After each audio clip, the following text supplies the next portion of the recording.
Chautauqua very late. It's English a half length in front.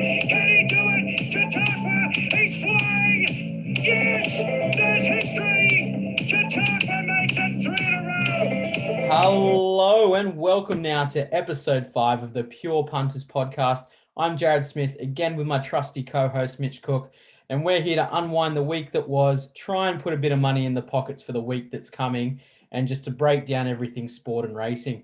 Mitchy boy, great to have you back again for week 5. Yeah, tough week last week, mate. But we're back. We're going to bounce back from that one and hopefully make amends. Yeah, look, I'm looking to come out like a bull in a china shop. I need a win. I've had two non weeks that I'm very proud of. They're a bit unusual for me. I like to be sitting in the green, but the red is my friend at the moment. But let's try and make amends this week.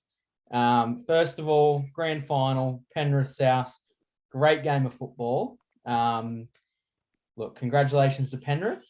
I know you were sitting back with a cold one. What did you think of it? Yeah, good game, mate.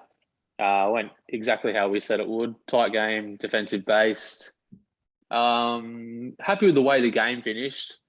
A little bit disappointing, I guess, to have that runaway try, like the cutout ball, be the deciding factor in the end. But you got to take risks in grand finals, and just didn't come off that time for Cody Walker. So, yeah, I don't know. I still think Rabbitohs with Latrell, that's a different game. They probably win. So, but that's it. That's the season done. We cashed in on the unders. Missed out on the 3 units on Penrith minus 3.5 though. They only won by 2. So, you get that? Sums up the weekend pretty well there, doesn't it? I know in the racing side of things, the Epsom was a cracker. I know I've been real bullish on Private Eye the past 2-3 runs. I only took him for a place to start, and he proved me right, but proved me wrong. I knew he had it in him, but it was unfortunate to see him salute at $12 and only back the fixed place at $2.60. That was a bit disheartening for me. I know you like the run of Masked Crusader though in the Premier. Yeah, I thought he looked good. I'm just a little bit worried if he heads towards the Everest. It just gives up too much of a start, leaves too much to chase. A little bit worried about that. But back to the Epsom, mate. That win from Private Eye that you've been chasing for weeks, I reckon that was probably the hardest he's had to do it, and he's won it. Like, he could not have come any wider in that run, and he's mowed him down. I don't want to say I was unlucky, but I feel unlucky on Ice Bath once again. But I don't know how long I can keep saying that. He got squished and bumped and just silly jockey decisions and still nearly got there. So I think on another day, it's Private Eye and Ice Bath fighting out that Quinella. But you get that? That's how it is. She doesn't do herself many favours with a racing pattern, though, Ice Bath. But all hats off there to Private Eye. Regan Bayliss with the Group 1 double as well, which was great for him in Sydney. But down in Melbourne, talk of the town now is Incentivize. Like, I was really, really, really keen, and I've told I was calling from the rooftops of how I was keen there. I'm very elegant, but Incentivize had to lead, was troubled in the lead. Just Mount Popper just wouldn't go away. But look, too big, too strong in the end, really. Sort of ate up the 2000 at Flemington and seemed to have still a bit in hand there after having to work and didn't have it all his own way. Yeah, absolutely, mate. I sent a few texts earlier in the week to a mate that loves Very Elegant more than you do. And I called Incentivize the best horse in Australia. Bit of tongue-in-cheek, but after that run, there's only one horse at the moment that I think can match him. That's Zaki. So I don't know what's better in this country at the moment, run-wise. So that was a brilliant run. I couldn't fold it. Had things go against it, and yeah, Very Elegant. Cost me the weekend $12 multi. Just needed a place offer. So it hurt even more that she couldn't even get a place in that field. But another one, we just cop on the chin and move on to the next week, mate. Yeah, the stable have come out and said she was scoped and all clear, but she sort of had every run of the race there. There was no excuses for her in the run. She tracked the leaders. She sat comfortably. Damien Lane asked her for that effort, but she just sort of didn't have that typical mongrel that we're used to from Very Elegant. I think the Waller camp will have a bounce back next start. where that is, if it's the Cox or if it runs Caulfield. Who knows where? It's sort of a bit up in the air at the moment of where she will run, but I can guarantee that she'll have my money when she does run. Speaking of Zaki, though, runs around this weekend. We're at Caulfield for a really good day of racing. Runs around in the Might and Power. Let's hear it. What do you got? No bet for me, mate. No bet. Again, it's Zaki. I'm just going to sit back and watch. Should win. It's not. It showed last start. It's not unbeatable. Like, it is there for the taking, but it's just one of them ones. Everyone said Winx was beatable too, I guess, and it never happened. So I don't think it'll lose. A little bit of interest in probability to place, but I'm going to sit this one out and just sit back and watch, mate, and hope for a good race again. And hopefully this little story develops into more. Yeah, look, I'm going to have a play in it. I think Zaki, last start at Sandown, wasn't as impressive on the other leg as he has been up in Sydney and Brisbane. I think the $1.26, I think, it's been shopped around at the moment, is way, way, way too short. I'm going to have a play. Look, you got Probabeel. You got Peter Moody's horse there as well. Nickajack Cave, who last year they tried to run, was his Melbourne Cup horse, but vets wouldn't pass him to run in Melbourne. I know the Moody stables had a very big issue there trying to get him to run in Melbourne and cleared. He's had a couple of runs in Sydney, which have been disappointing.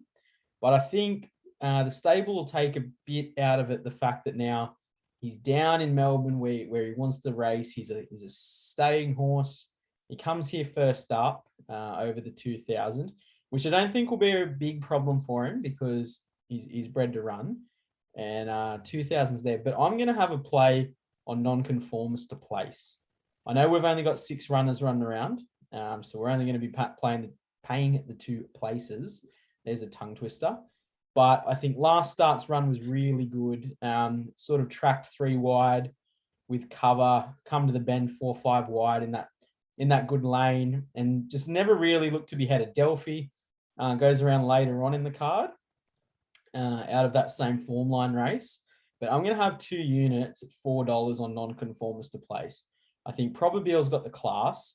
Nickajack Cave's been off the scene for a while, a bit unknown on him. I will follow him this prep if he shows signs, but I just think Zaki's poison at that $1.26, $1.24 mark. So I'm gonna take the odds on the place. $4, 2 units, non-conformist. Beautiful, mate. Beautiful. Yeah, I can't see why that won't happen. I think it's going to be between that and Probabeel. So yeah, it's the 2 places that have me worried a bit, but for the $4, I'm happy to shop around. Have a bit of a go there. Yep. Then we move sort of to, it's not really the feature on the card at the moment because this is a cracking card at Caulfield, but you could call sort of the dual race, the Guineas.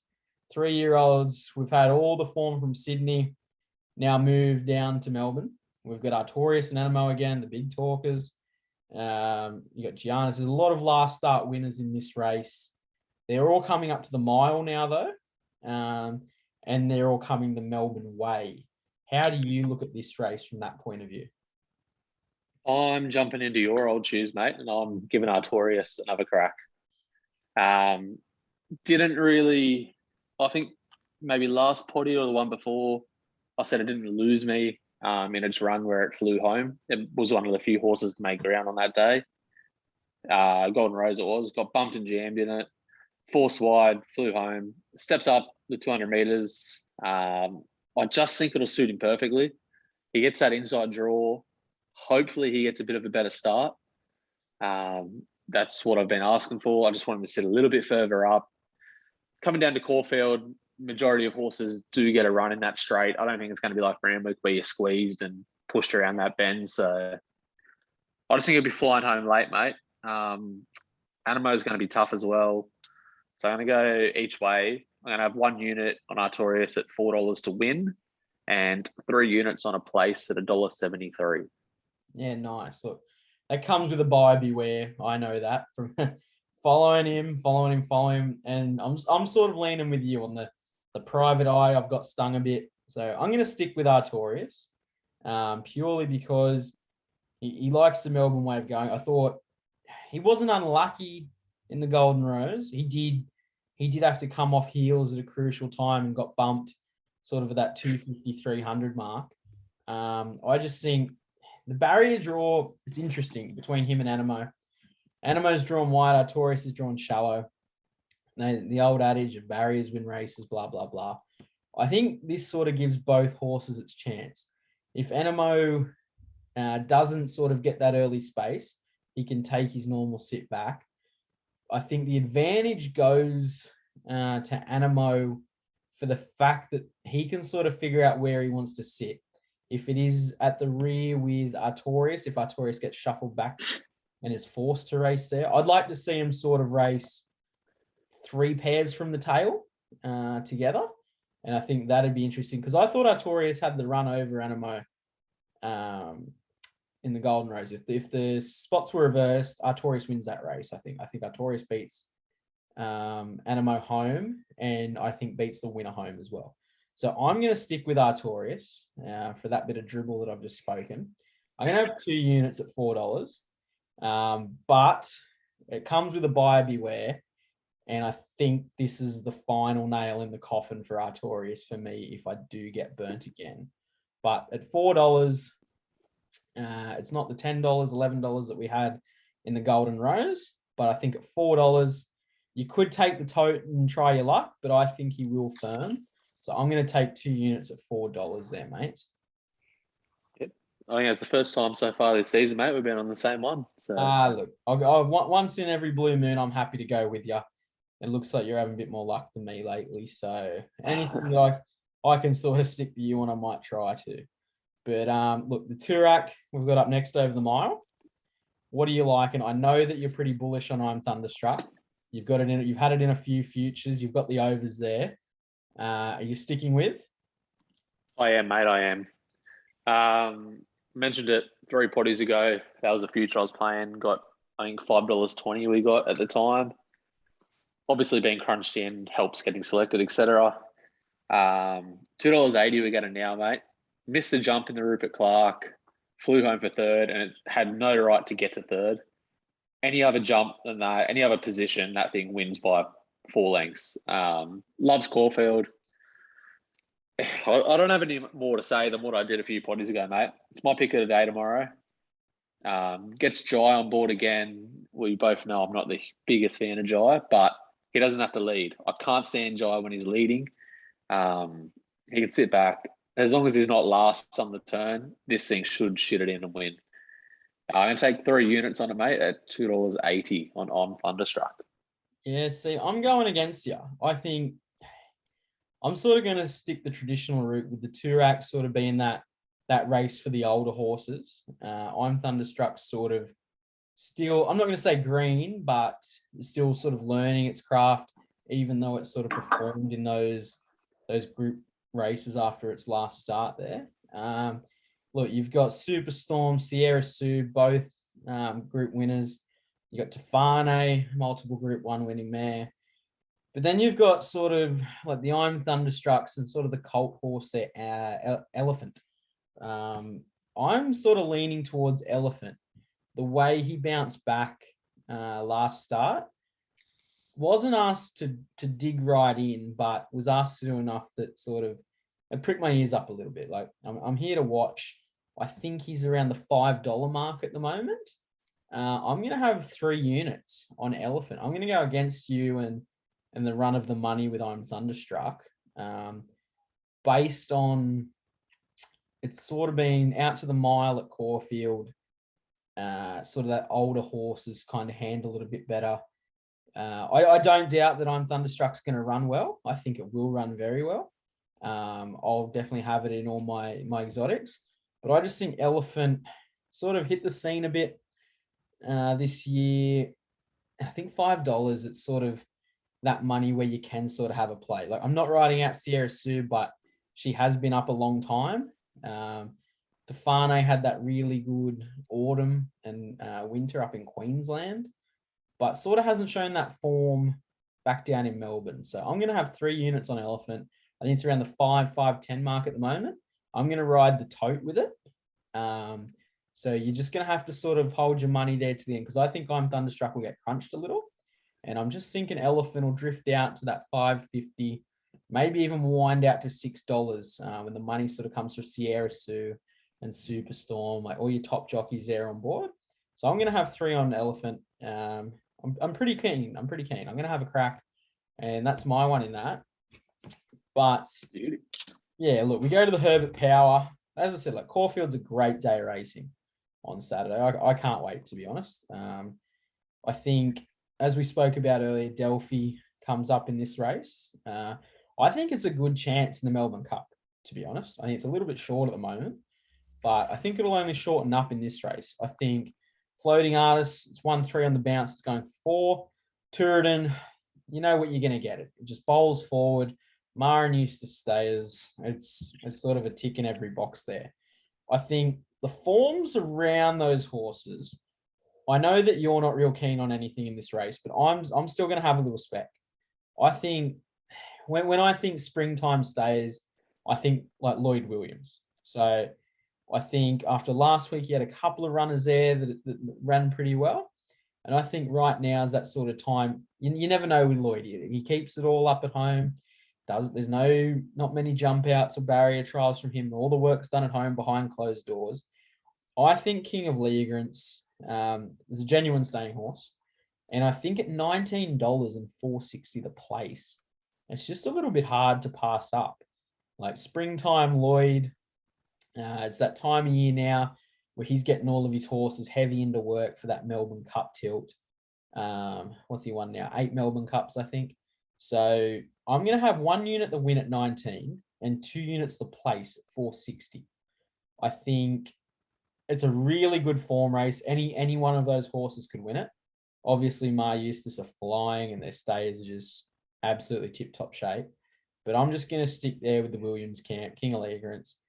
And that's my last bet on the Caulfield card. Great day of racing down south, but we move north. The Silver Eagle, the build up to the Golden Eagle. Mitchy boy, what do we like? Yep. Coming closer to home, mate. So that means I'm going to stick with the local boy trainer. Chrissy Lees has 2 in this race. I'm going to stick with Triple Ace, mate, number 7.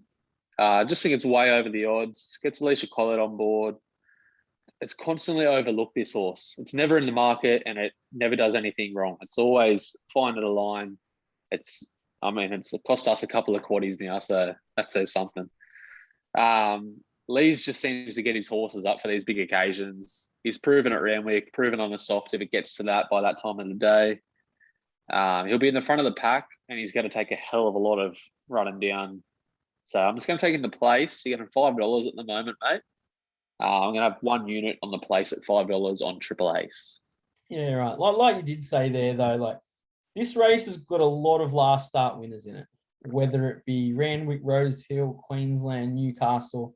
You've got Ellsberg, Triple Ace. You've got Sammy, owned by Singo, and Jerry Harvey there, like the really regally bred horse, who's been disappointing a few starts back at Scone and sort of lost, I think it was $1.20. He was paying there at a midweek Friday meet, but sort of bounced back. I know last start at Newcastle had a really good run there up the rails and kicked away as sort of win of the day. Comes to town now. I think, look, I'm not going to knock the horse, but I think this is a bit of an overreach. It's sort of a bit of throw at the stumps here for Sammy and connections. Triple Ace, yeah, I'm with you. Consistent horse, like really good horse. Ellsberg, last start winner as well. Backed it, really good return. There's a horse I like there though at odds that wouldn't surprise me. The China Racing Club Colours Aim was a quite expensive colt. Won the Magic Millions this year. 3-year-old. Won a couple in Sydney, but sort of been really hit and miss. But his racing pattern doesn't do him many favours. I think he's overs, but look, I'm not going to have a bet on him. I'm going to stay clear.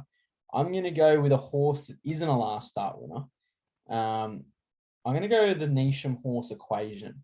Was in the same race as Triple Ace and a few of those guys in the Beaten Brigade, but come into that race, they're first up with no trials. nothing at all but homework. Now Tommy Berry comes back aboard, was really, really popular in the market with no prior form work there. I think disappointing is a hard word to use, but it sort of didn't live up to expectations of the market. I think Equation might bounce back here, sort of had that one run under the belt. Look, Tommy Berry's back now. He'll ride, take over from J-Mac. Berry in the Neesham stable, really good percentage strike rate at the moment. I'm going to have 650. Yeah, it's a good price. I'm sort of worried there to ride the tote, but I think it'll firm like last time. I think it'll become popular in the market. So I'm going to take 2 units at 650. I think it'll start around that 550 mark. So if I can have it rolled out a point to that 650, I'm going to be quite happy. So I'm going to take 2 units at 650 on Equation, but I'm going to look as well at AIM there for the future. I think AIM's it's a gelding now. It's been really disappointing, but there's just been those glimmers that I've sort of liked about it. So Ellersburg, AIM, Equation are sort of my horses there to watch in the race, but my money's with Equation, just for those reasons. Now we've got Berry sticking, has the run under the belt, and hopefully has it too sweet. Yeah, if it makes you feel any better, mate, he was actually my top pick for the race. So there we go. There you go. I'll could be take good. Could be. I don't know if could it's be a terrible. blessing or a curse. Kissed on the We'll knob, find out, eh? on the knob by a priest. I don't know which is worse. But look, then we got the other sort of feature race there, the Spring Champs, 2,000 meter. Sort of got the Profondo head of state battle again. What do you see? How do you see this one? What do you like? I don't love a lot, mate. I've chosen not to bet this race. Only thing that caught my eye was Never Been Kissed. Gets Regan Bayliss on board, which we said, red hot form last week. I just couldn't land on anything. Nothing is standing out. Tough race, should be a good race.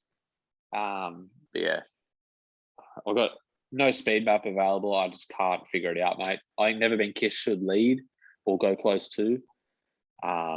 Over 2,000, I do like a horse in that front pack to just hopefully hold out. But yeah, going to be a sit and watch, mate. But I'm sure you have something for the punters. I've always got something. I don't know if it's bloody rocks or diamonds, but I'm going to stick with Profondo. I think there's been a lot said about Robbie Dolan's ride last start when he lost to Head of State. He's a bloody expensive colt, I'll tell you that much, like 1.9 mil. If he didn't change his hand on the whip, if he did change the hand on the whip, would he win? Would he wouldn't win? I don't care. I think it still would have went into a grinding battle and sort of ended up the same margins. I think, though, the fight in Profondo will be better than the fight in Head of State. Saying that, look, you've got Inverell at the bargain by OTI horse. Clayton Douglas has sent him up. He's sort of third start now. Bit of a throw at the stumps, I think, from the stable. But I don't think Clayton Douglas is a really smart horseman. I don't think he's going to send a horse from Melbourne to Sydney if he doesn't think that there's a bit of a smoky. I liked Never Been Kissed's last run. I thought it was really strong. Waterhouse Bot horses will roll forward, like you said. I think Never Been Kissed will lead. That's where I'm at there.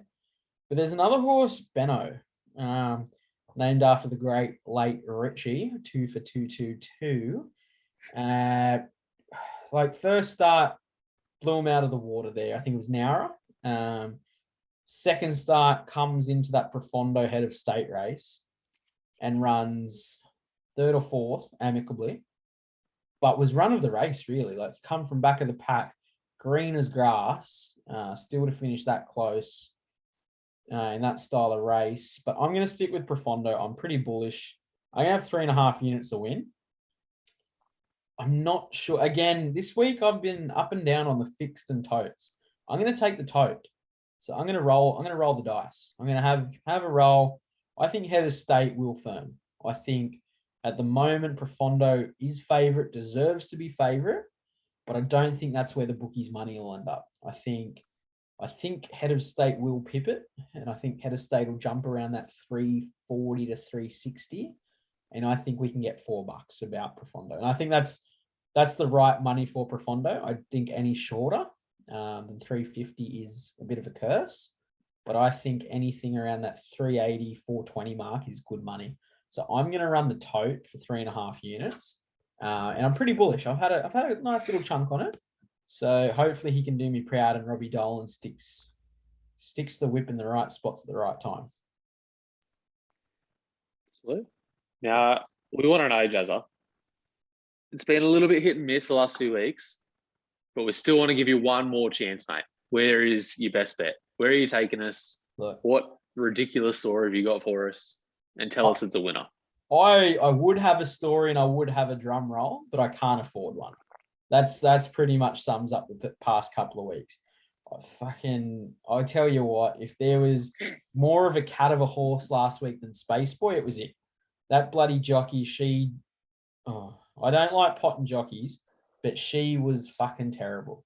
Drew the inside, has speed, drops in weight and class. What are you doing? And you just want to sit midfield the pack and fight it out. And then I told you, we had a phone call with him. He wrote us a poem and he promised he wasn't going to finish dead last. The prick, I think he's still running. There needs to be an investigation.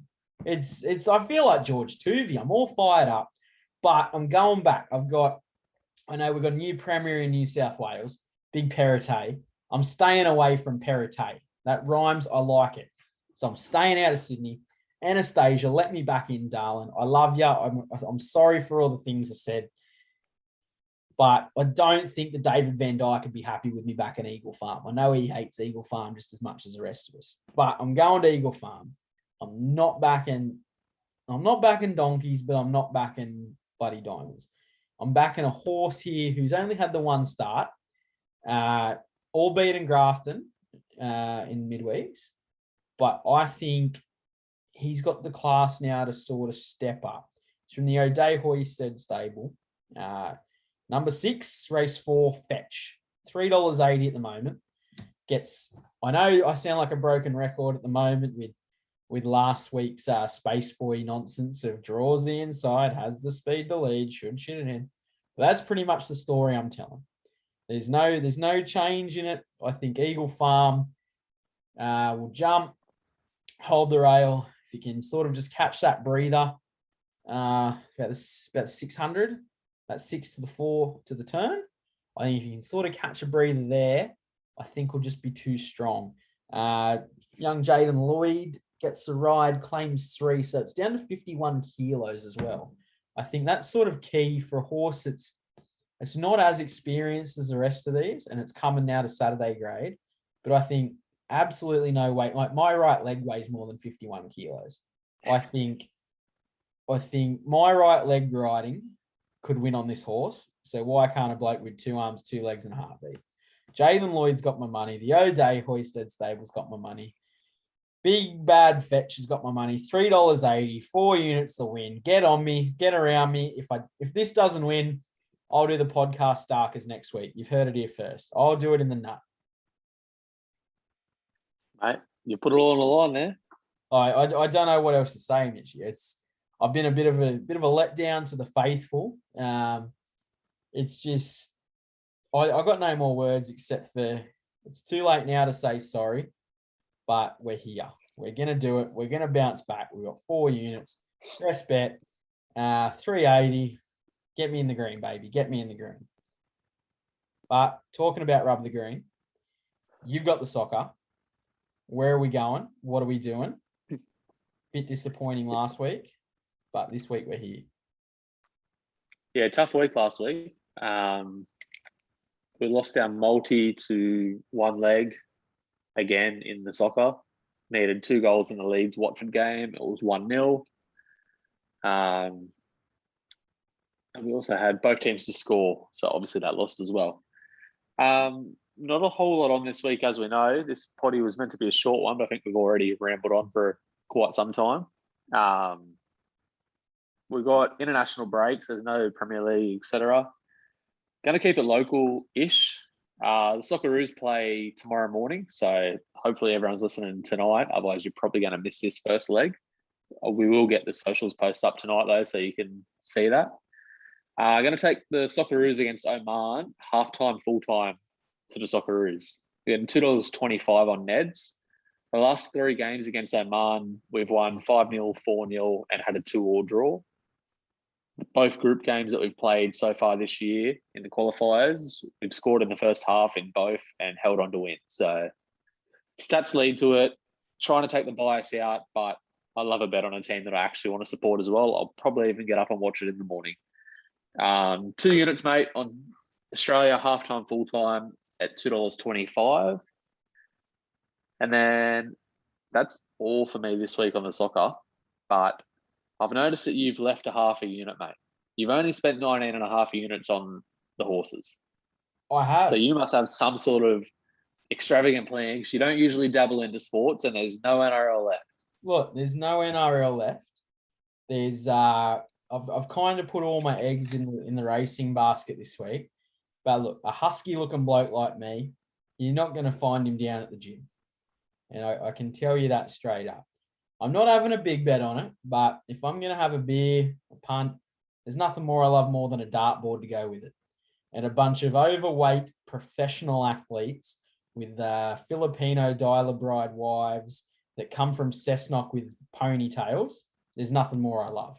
And you call them professionals? If I can be a world champion and look like that, I'm happy. So I'm sticking to the sport I think I was born for. I'm going the darts. We've got the PDC Grand Prix. It's on at the moment. We're up to, I think, the final 6. It'll jump early as well, like you were saying. I think it's tomorrow morning at about 5 a.m. So I'm just having a small one. So for you that miss it, it's all right, but tune into the podcast, FYI. We're here every Thursday. But look, I think Gerwin Price will win. All the big names have sort of fallen. No Van Gerwen. I think Gary Anderson didn't compete in this as well because of COVID. I could be wrong. Don't quote me. But I think Gerwin Price, sort of solid top 10 player, will win. And I think he's too short. He's $1.66 to win the whole thing. So I'm going to take him to win his match. I'm going to take Ryan Searle, sort of a good European darts player. Sort of just been round on the Euro. I think he played the World Cup last year. Take him to win his. And Johnny Clayton. Johnny Clayton's going to be my anchor there. Paying $3.68. I'm going to have my remainder there. There's nothing more than I love than a bit of 130 kilo blokes walking out in bright coloured shirts with cheerleaders to Seven Nations Army. So Michael Van Gerwen, you are my hero. Simon Whitlock, Cessnock's bloody golden boy. If he doesn't have the keys to the city, I don't know who deserves it. But I do love the darts. So the Grand Prix, that's my multi. Look, I know you feel like you want to give me a punch in the head for everything I just spilled. So give me your boxing and UFC. I know we've got a really good fight in the boxing this week. But what do you got in the UFC to kick us off with there? Yeah, bit of a rough card in the UFC this week, mate. Brilliant decision-making by the matchmakers and by Dana White. Realise they're going to be going on at the same time as the boxing. So they've given us a main event of Mackenzie Dern and Rodriguez. Who? Now, come on. I am a massive fan of Mackenzie Dern. All jokes aside, she is going to be a champion of that division one day. Her striking was far from standard probably about 3 fights ago, but the progress she has made since then has been pretty mind-blowing. Rodriguez is tough. She's had wins over Esparza and Michelle Waterson. There's a clear disadvantage for Dern on the feet. If this was a 3-round fight, I probably would have ended up betting the underdog in Rodriguez here. But over 5 rounds, I just think Dern will eventually be able to wear down on her. She'll be able to take it to the ground eventually, whether it's up against the cage, just getting that body lock and throwing her, or just that wild scramble she throws her. She throws her right hand, not even trying to land it, and then just creates a scramble and ends up on top. She's by far the best jiu-jitsu in that division. 5 rounds to get onto the ground. And even if she doesn't get that submission, I just think she's going to have enough control time to win by decision. Going to take the double chance on Bet365, Mackenzie Dern by decision or submission at $1.87. I'm going to have 4 units on that, mate. Quite bullish. Yes, going to go quite large. She is my favourite to watch in that division, and she's not too bad on the eye too. To round out UFC, we're going to have another multi. Just a little 2-legger this week. We got burnt hard again last week on $1.12 leg. My mistake in a way. I shouldn't have bothered putting $1.12 into a multi, but that fight should never have went the distance. But anyway, we're going to take Randy Brown and Mateusz Nicolau to win. Brown's 13-4, fighting out of Budokan MMA. He knows how to finish a fight. Most of his wins have come from a finish.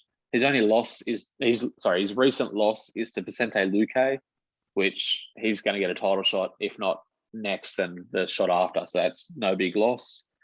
He should win quite comfortably. Nicolau comes up against Tim Elliott. Tim Elliott is somewhat of a gatekeeper at the moment. He wins a couple of fights, and then they send him some young guy that they don't want to end his career just yet. So I think this is set up for Nicolau to win. Nicolau's 16-2. He's on a 3-fight win streak, including a win over Lewis Smoker. Elliott's been on a tough run. He's had 2 wins. Before that, he'd lost 3 in a row, which usually losing 3 in a row would get you cut, but I think it was to like Figueiredo, Moreno, and someone else. Like a ridiculous run. Tough fight. I think it'll go to distance, but I think Nicolau will get the decision. So I'm going to have 3 units on the multi of Randy Brown and Nicolau at $2.23 on Neds. That's my UFC done. To round out the week of sport, we have the boxing. We finally get the trilogy fight. We've had a draw, a Fury whitewash. What are we going to get now? Do we go to a 4th if Wilder gets this win? I have no idea. It's well stated Wilder can't fight backwards, which is the main reason Fury dominated him in that second fight. While Wilder puts pressure on, which for the majority of his wins he did because everyone's so scared of that right hand that they back up naturally. Like no one wants to walk into that. Fury is a madman and just walks into it like it's nothing. I was on Team Wilder until all these bullshit excuses he's come out with. I can't side with that. I think he's a great bloke. The reasons he got into boxing are ridiculous. Go and watch his documentary if you haven't. He is a phenomenal bloke. He's just, these excuses since that last fight are tough to handle. He's got a new camp now. One of his biggest concerns after that last fight was that his team threw the towel in on him. I don't think this team will throw the towel in. I would imagine that's something that he has told his team not to do. Unless he's out cold, just let him keep fighting. He's always a chance. With that right hand that he has, he is genuinely always a chance. He could lose 11 rounds and still win that fight. Fury is by far the best boxer in that division. Like, it's not even close, really. If that right hand wasn't there, it's not close. I'm going to take Fury by decision, mate. $4. I just think we're getting way over the odds. I know he finished him, and I think it was like the 7th round, maybe last fight, 6th round, something like that. 6th, I think. Yeah. I just think Wilder's going to be better. It's not going to be hard. He's going to be a lot better than that last fight. And I just think his team will give him every chance to get that finish. So, and while they're doing that, he's going to lose every round until he lands that right hand. So I'm going to take the risk that Wilder doesn't land the right hand and Fury wins by decision at $4 on Neds. I'm going to have 3 units on that, mate. And that's my 20 units wrapped up. Yeah, nice. I think that will be, it won't be the fight that it was last time as well. I think they're both coming in a lot different people with a big difference in time since it's last happened. I read through the week that I think Fury's put on about 20 kilos since the last time he fought Wilder. Look, I weigh the same as Fury, and I don't want to be in a ring with him. I'll tell you that much. But look, we've given all the horses and sports all a good excuse why they can't win and why they can win all week. But this is the one. This is the holy grail for us pure punting tragics. We want that flukes 50. We need that flukes 50. I've been a catalyst in letting us down. I know that. I'm going to kick us off this week. I'm going my best bet fetch, but I'm being a bit of a pussy. I'm just going to take it to place. I'll say it softly. Look, what I've already said about him says enough of it. I'm just going to let him do the talking and hopefully put a tick in my name. I know we've got the Bosnian assassin has given us a tip this week for the Kazakhstan game in the soccer. Want to run us through that one? Yeah, good mate Dino. He couldn't quite join us due to having proper work responsibilities. Probably on the phone to someone selling him insurance or something right now. Doing that 9 to 5 grind. But his beloved Bosnia play Sunday morning, I believe it is, away at Kazakhstan. If that man is going to tip something against Bosnia, you know it's a good thing. Bosnia have their 2 centre-backs out. Kazakhstan and Bosnia's last game was 2-2 in Bosnia, which is quite a feat to get 2 goals there. He's gone relatively safe here, mate, and he's just given us Kazakhstan to score a goal at $1.53, which, given they scored 2 against the full-strength Bosnia last meeting, it seems like a pretty solid bet. And for him to bet against Bosnia, I'm pretty confident in that. And then to round out the multi, mate, I'm going to stick with Artorias. As you are, I'm just going to go the place, except usually my bets in Flukes 50 win, unlike some. So we'll take Artorias place at $1.73, and we're going to get $5.83, mate, for that multi. So we'll get that little multi up tonight on the gram, and yeah, hopefully we jag the Flukes 50 this week. Look, I'd take $1.50 multi at the moment, the way it's going with this. But look, we've given our thoughts on the week. Gamble responsibly, but we hope you follow along, and both of us, all of us, everyone together can get in the green this week. I know I've got a bit to claw back. I think I'm down about 13.5 units from last week. Yeah, as of last week, mate. So you lost 7 units last week, so you're down 13.5. I lost 5.3, which almost took me even. I'm up 0.97 of the unit, so I'll just start fresh this week. Neither a spot we both want to be in. But guys, don't forget, it's always good having you along for the journey. We love the support. Don't forget, follow us on Instagram, follow us on YouTube. Both of us are on Twitter talking a bit of shit, but look, don't follow that unless you just want to read horse tips all day and look at stupid things we retweet of Mitch Beer. But look, it's great to have you. It's great to have you again, Mitchie. Can't wait for the weekend of racing that is, and for the rest of the spring. It's really starting to light up now. Got the Kosciuszko, the Everest, the 4 Pillars. Then we've got the whole Melbourne Carnival as well coming up. So guys, get in now. It's only going to heat up from here. We love a beer. We love a bet. Sometimes more than others. But look, let's have a good weekend. It's great to have you again, mate. Let's do it all again next week. Tune in. We're out. Catch you next week, brother. Cheerio.